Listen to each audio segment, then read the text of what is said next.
Estamos prontos para hablar sobre el nuevo escenario que surgió una vez que se legalizó y se reguló también el consumo y el cultivo de marihuana. ¿Logró alejar a los consumidores del mercado negro? Bueno, esa es una gran pregunta. También tenemos la temporada, bueno, de verano que se acerca, donde también hay una regulación mayor, un mayor control de todo el tema del consumo de drogas en general. Me imagino que apuntando en gran parte también la campaña hacia los jóvenes, pero son muchas las preguntas que tenemos para nuestro invitado. Exactamente. Diego Olivera, secretario general de la Junta Nacional de Drogas. Bienvenido nuevamente a Buen Día Uruguay. ¿Cómo va? Bueno, muchas gracias por la invitación, un gusto estar acá. Pasaron 5 años de la aprobación de esta regulación.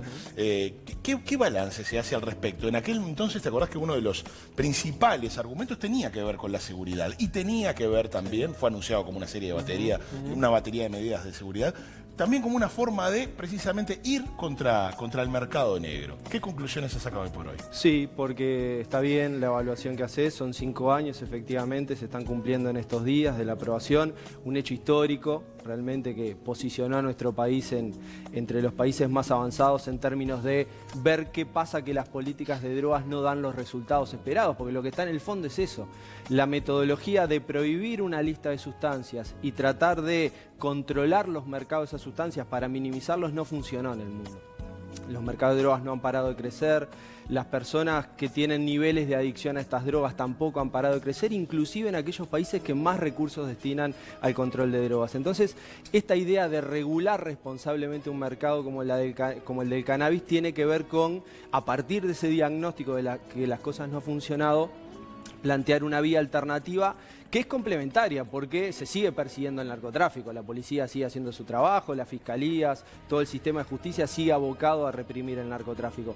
Pero en este caso lo que queremos hacer es sacarle la demanda, evitar que el dinero que ciertas personas destinan a adquirir marihuana, que es algo que la ley no les prohíbe hacer, digamos el consumo personal, no vaya a parar a redes criminales.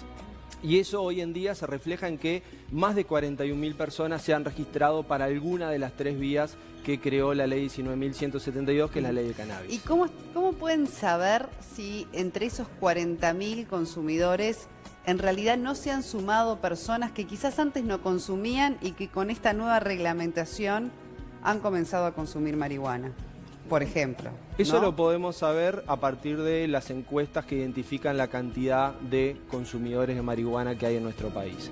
Es verdad que hay un aumento, pero hay un crecimiento en donde la tendencia no se rompió, o no se quebró hacia arriba, digamos. El consumo de marihuana viene creciendo desde hace 25 años en todo el mundo occidental, independientemente del modelo regulatorio que tenga. Lo que no ha sucedido es que la regulación o la regulación legal, la legalización, haya creado un incentivo adicional a consumir marihuana y esto haya implicado que se haya crecido exponencialmente la cantidad de consumidores, para nada. De hecho, sabemos que las personas que están registradas de alguna manera son usuarios frecuentes, son personas que se procuran directamente el acceso a la marihuana, porque también hay muchísimos consumidores, la mayoría en términos de cantidad de personas, que solamente experimentan algunas veces al año con cannabis o con marihuana. Y esa experimentación no la hacen con sustancia propia, sino que la hacen en el uso compartido, que es algo, digamos, en la cultura de consumo del cannabis es muy común el uso compartido. Bueno, se alejaron 40.000 consumidores, pero digamos, no se terminó el mercado negro. En ese sentido, ¿qué otras políticas o qué otras acciones se están evaluando para, bueno, intentar quizá tenga que ver más con el área de seguridad y Ministerio del Interior, pero para tratar de asestarle golpes más certeros cada vez? Sí, lo interesante es que la Junta Nacional de Drogas es un órgano donde también está el Ministerio del Interior. Es decir que no tenemos una política de drogas partida como en 2 ramas, sino que discutimos mucho y diseñamos políticas juntos, y mucho de lo que se está haciendo, por ejemplo, para el control de determinadas zonas del área metropolitana también tiene sentido, y también, como tú decías, son medidas que aparecieron juntas dentro de un mismo paquete, ¿no? en el 2013, y que siguen de alguna forma interrelacionadas. Eso, como te decía, el control de determinadas bandas que han generado un incremento de la violencia asociada al narcotráfico, y por otra parte, en lo que refiere a la regulación, consolidar el mecanismo de venta al público, que es de los 3, autocultivo, asociación en clubes de membresía y venta minorista al público a través de las farmacias, es el mecanismo que abarca mayor cantidad de personas. Entonces, Bueno, por la eso idea que sobre necesitamos todo consolidarlo. es primero que la gente no se acerca a las bocas de venta de drogas ilegales, porque además no solo se decía, a veces iban en busca de una droga como quizás la marihuana y terminaban comprando otra cosa que, bueno, podía ser pasta base y otras drogas quizás hasta mucho más dañinas aún, porque bueno, también era en definitiva, es a lo que se te abre cuando te acercás a un lugar como estos, además de la peligrosidad que eso implica. Ahora, ¿ustedes no constatan igual que los jóvenes obviamente aumentaron su consumo de marihuana? Quizás porque ya no fuman cigarrillos, sino que han modificado sus hábitos de consumo y que es un público, el joven, que hay que abordar especialmente para que empiece a comprender realmente la peligrosidad del consumo. Sí, y es un tema sobre el cual trabajamos. Que consumen más porque uno los ve, digo, en el sentido de lo social, te digo. Voy a una fiesta de 15 y he visto cómo con naturalidad hoy fuman marihuana, lo que antes, por lo menos a nivel social, no se veía. Eso es un hecho de la realidad. Claro, hay distintas maneras de aproximarse a la realidad. La percepción pública es una y está condicionada por distintos factores y también están los estudios de base científica que intentan precisar esto mucho más y hablan de un aumento en el consumo de los jóvenes. Por supuesto, y ese aumento nos tiene que convocar no solamente a la preocupación, sino a la acción desde la política pública. Por algo somos responsables de la política pública. Y hablar de jóvenes es hablar de un espectro de edades muy amplio, en particular desde el punto de vista de la salud pública. Menores de edad, te digo. Perfecto, perfecto. A eso iba, los adolescentes. Es donde el riesgo para la salud es mucho más alto, no solamente con el uso de marihuana, sino de cualquier psicoactivo. En Uruguay tenemos el principal problema de salud asociado al consumo de drogas es con el alcohol y en adolescentes tenemos edades de inicio muy tempranas de alcohol que también nos tienen que llamar a preocupación. Por eso hicimos una campaña en la televisión que tuvo una muy buena difusión. Por eso ampliamos toda la cobertura gratuita del asterisco 1020, que además aprovecho a resaltar que cualquier familia, cualquier persona que sienta que tiene algún problema relacionado al consumo puede hacer uso de esta línea gratuita asterisco 1020 y acceder a servicios de salud para abordar esa problemática. Por eso capacitamos estos últimos 2 años a 6.000 docentes en los 19 departamentos para saber cómo prevenir el consumo con sus alumnos y por eso vamos a seguir trabajando muchísimo, porque el modelo regulatorio uruguayo ha intentado no promover el consumo, por eso no se puede hacer publicidad de los productos, por eso no hay un envasado en donde haya marcas, en donde haya estímulos de tipo del marketing del producto, es decir, está todo muy controlado. Sí, el consumo ya era legal previo a esta regulación, ya era legal. Lo que sí vale la precisión, más allá de que lógicamente los menores siempre se han acercado o han procurado acercarse, ya sea al cannabis o al cigarrillo o al alcohol, en farmacias no pueden adquirir el producto menores de 18 años. Eso, digamos, bien vale precisarlo. Exactamente. De hecho, nosotros estamos convencidos que la regulación es un buen instrumento para mejorar la salud pública, porque permite no solamente apartar del mercado ilícito, es decir, apartar del acceso a otras sustancias más peligrosas, el efecto góndola que recién se mencionaba, sino condicionar y controlar mucho más quiénes son los que acceden. En la boca de expendio de drogas ilegal no te preguntan la edad que tenés. ¿Y hay también estadísticas que hablan del consumo problemático? Digo, recién repasábamos de la cantidad de consumidores, claro. Pero en lo que hace al uso problemático. Eso es algo que lo estamos midiendo exactamente en estos días y que vamos a tener datos en los primeros 3 meses del año que viene. Estamos haciendo una encuesta muy fuerte sobre uso de drogas que va a permitir, y está muy bueno esto que vos traes, porque no se trata solamente de ver cuántas personas consumen, sino con qué frecuencia claro. La hacen y qué tipo de problemas asociados a no solamente su salud, sino sus actividades sociales, este consumo puede traer aparejado. Ahora, hubo un llamado reciente, ¿verdad?, para que empresas se presentaran para poder seguir con este negocio de la plantación de marihuana, ¿verdad? Pero eso fue porque creció la demanda. Eso fue porque creció la demanda, pero, a ver, puntualicemos, no es un crecimiento de la demanda asociado necesariamente a que hay más consumidores de marihuana, sino que se está dando... Hay más consumidores legales, digamos. Exactamente, eso es lo que queríamos. ¿Pero cómo saben eso?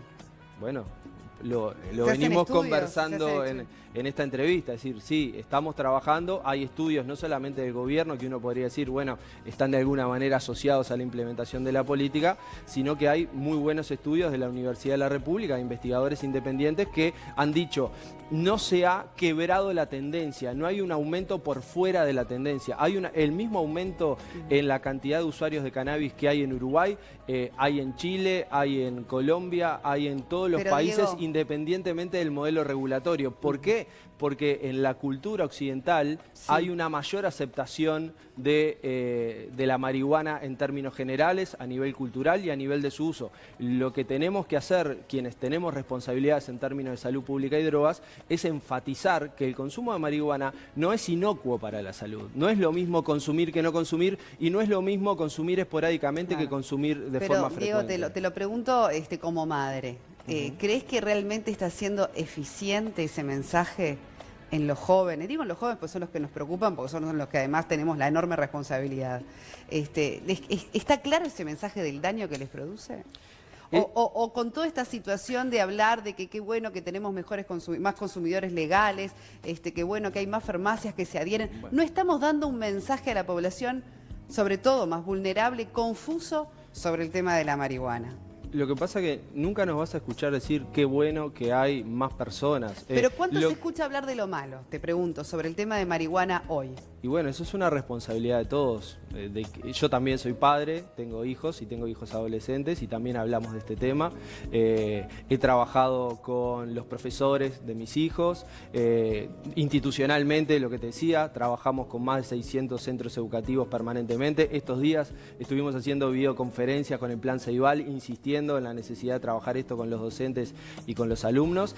Y también la sociedad civil, también quienes tienen lazos familiares, también quienes están en una posición de un club social, todos tenemos que ser parte de un proceso de concientización. El mensaje del gobierno no es consuman que está todo bien, por el contrario, el consumo de cualquier sustancia psicoactiva tiene riesgos y la marihuana no escapa a eso. Lo que nos ha permitido, creemos nosotros, la regulación es una mayor honestidad para poder hablar de un tema que antes estaba detrás de un velo de invisibilidad y donde había mucho prejuicio también. Diego, se viene la temporada veraniega, donde sabemos que buena parte de la población en su licencia y su descanso puede ser propensa a ciertos excesos, y en ese sentido, desde la Secretaría de la Junta, ¿qué acción o cuál será el tono de la campaña de cara a este verano? Bueno, ahí hay un primer mensaje. Nosotros estamos trabajando mucho con la UNACEB. La conducción vehicular no es compatible, no debe nunca juntarse con el uso de cualquier sustancia psicoactiva, legal o ilegal. Obviamente el tema del alcohol es un tema de primera relevancia, ha estado en discusión, cuánto se debe o se puede tomar. Uruguay asumió un camino que para mí es acertado porque está mostrando buenos resultados, que ante la duda es preferible decir no se puede consumir antes de conducir, porque si no entramos en esa disquisición, si se puede una copa, si se pueden 2 copas, y se termina afectando los reflejos y la capacidad de atención al volante. Así que ahí vamos a trabajar mucho. Tenemos una metodología con unos lentes que de alguna manera distorsionan la percepción de las personas, similarmente a lo que ocasionaría una cantidad determinada de alcohol o una cantidad determinada de marihuana, y vamos a estar trabajando lúdicamente mucho con ese tema. Y luego todo lo que son fiestas masivas, encuentros, digamos, recitales y demás, donde también ya tenemos una larga trayectoria. Con las carpas y... Diego, y por último te pregunto, en lo que es la prevención efectiva, ¿no?, de drogas, ¿la mayor herramienta, dirías tú, que es la información o qué estrategia? ¿Cuál es la más efectiva realmente en el combate con las drogas? ¿Que las personas estén verdaderamente informadas o por el contrario, políticas más del tipo tolerancia cero? ¿Qué considerás vos, por tu experiencia en la Junta Nacional de Drogas, que es lo primordial en esto? La tolerancia cero no, porque lo que hace es empujar a aquellos que ya decidieron consumir a moverse por los carriles de la ilegalidad y por fuera, digamos, del contacto con las instituciones, y termina generando un efecto estigmatizante sobre esas personas. La información es muy necesaria, hay que dar mucha información, y estamos en un mundo donde en el bolsillo tenemos toda la información que querramos en nuestro celular.